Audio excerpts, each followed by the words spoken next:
Hello everybody and welcome to the EFG Evening News Update. My name is Stephen Dutzman. I am your host. I am the editor-in-chief of EngagedFamilyGaming.com and also the host of Engage, a family gaming podcast. This is the Monday after E3. Normally this is quiet time, so I don't have a huge amount of video game news to share with you. However, I have two pieces of things that I think would be interesting. We'll start with some Skylanders stuff. So, first off, hope everybody had all the fathers had a good Father's Day yesterday. I can say that I did. Ate a lot of food, played some video games. My wife was gracious enough to let me sleep in. It was great. Here I am. Little bit of housekeeping. It was requested that I no longer do the evening news updates in my car, largely because it was kind of dumb because I was out in my driveway and the internet kept kicking out, and I have a perfectly good office with like a place where I can film things literally 20 yards away, probably less than that. Really kind of a no-brainer. So here I am. I will be doing them from the comfort of my home office. Behind me is this is not a crazy black wall. This is actually a screen, just because there's all sorts of stuff behind. Maybe we'll do a behind-the-scenes thing later, or a behind-the-screen thing later. Anyway, so get right to it. Two pieces of news. One, there's going to be a Skylanders television show. It's going to hit Netflix. If you are anything like me, you have already watched all sorts of Voltron since last Friday. This fall, we're going to get to watch a Skylanders cartoon. I think it's kind of neat. That by itself, not a huge big deal. They're basically going back to school, which is a somewhat tired trope, but it's a tired trope for a reason. It tends to work. The names are actually pretty impressive. It's being run by a guy named Eric Rogers, who is credited as being one of the people behind Futurama, which many parents should remember as a very successful show. Maybe very successful is not the right word, but it is a high-quality show. It's just had difficulty finding an audience at various times. Some of the voice actors, Justin Long, who's going to be Spyro, Ashley Tisdale, who's going to be Stealth Elf, Jonathan Banks is Eruptor, Norm Macdonald is going to be Glumshanks, reprising his role. Otherwise, also we're going to have Susan Sarandon, Daniel Wu, Parker Posey, James Hatfield, Catherine O'Hara, Bobcat Goldthwait. These are good voices to have. I mean, they're talented voice actors.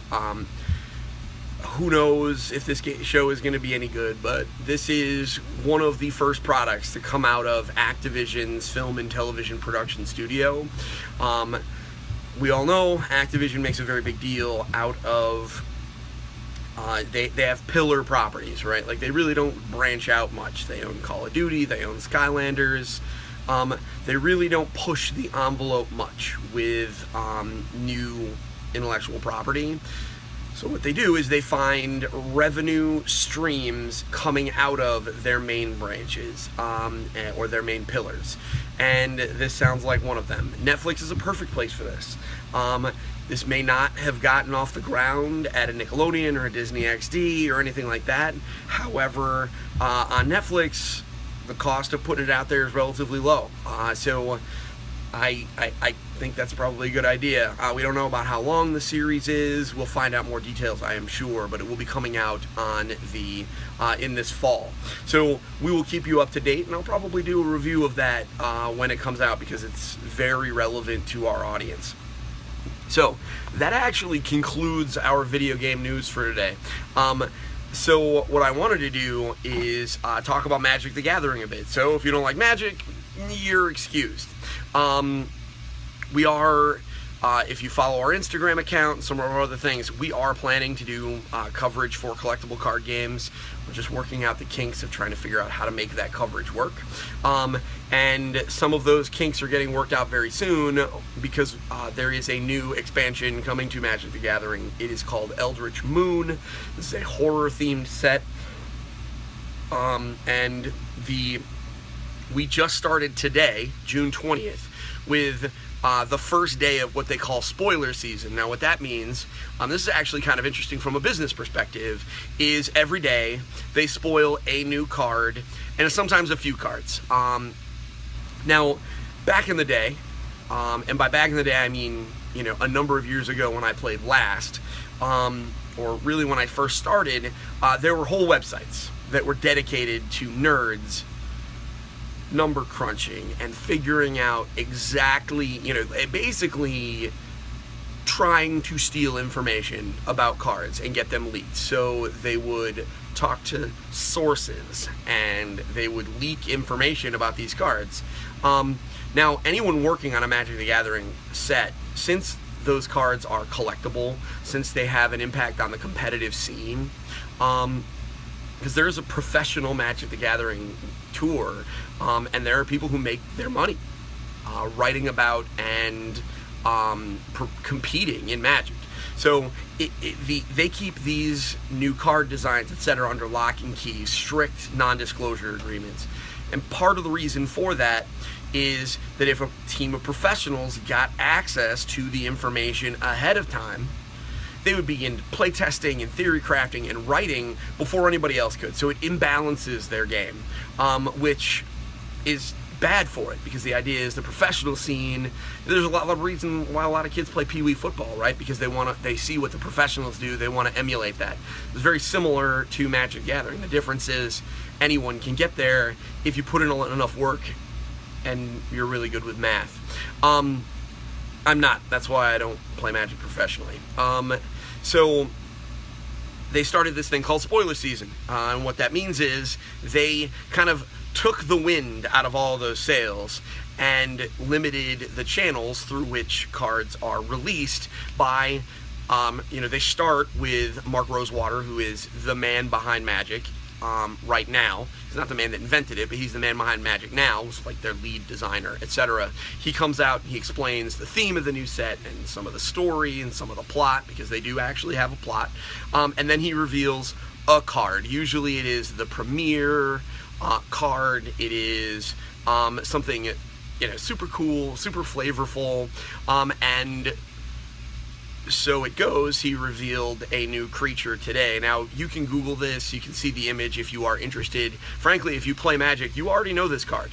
So I'll talk about it briefly, just from a card perspective, but I wanted to talk about, we are entering spoiler season, and it is very possible that we will be doing maybe a separate Magic the Gathering video. I don't know how we're going to do it, but we're going to be talking about Magic and Pokemon and Hearthstone as we get closer, as time progresses, because collectible card games are a great way for families to play together.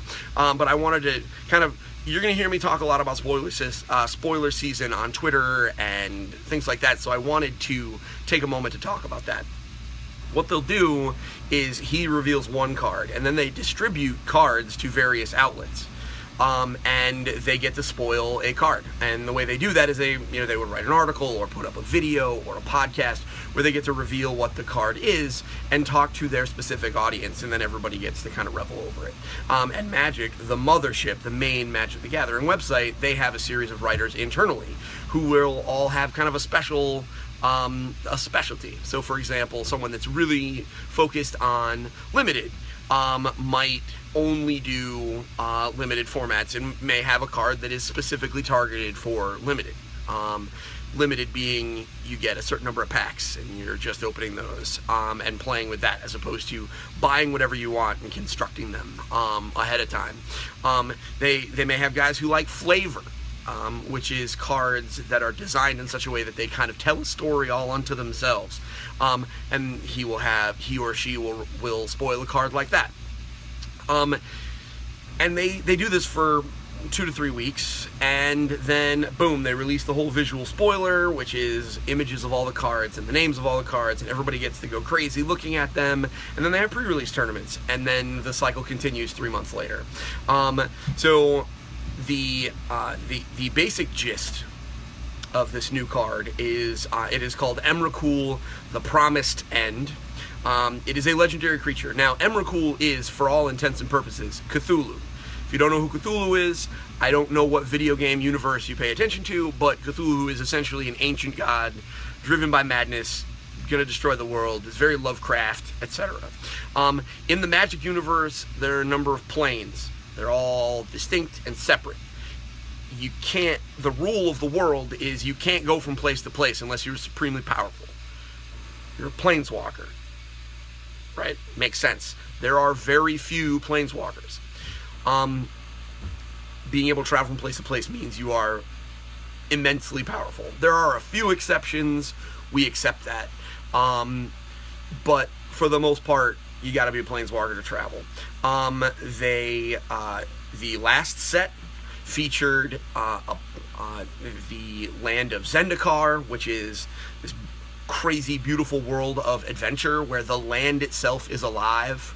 And there's a reason, and I don't know all the plot details, but basically slumbering beneath these living lands were Emrakul and his Eldrazi dudes, which are basically big, evil Cthulian nightmares. The last time we were in Zendikar, this is years ago, everybody had to come together and fight these crazy demons. And then we moved on.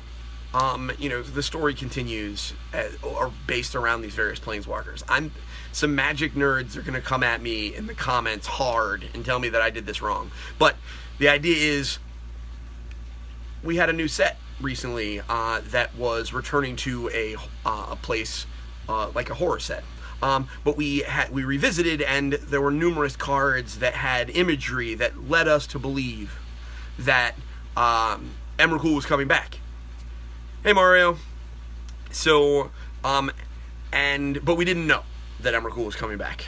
We didn't know what he was doing, or she, actually. And so this whole first set, all the various cards, they hinted that there was something nefarious happening. There were images that had tentacles and things like that, but we didn't really know.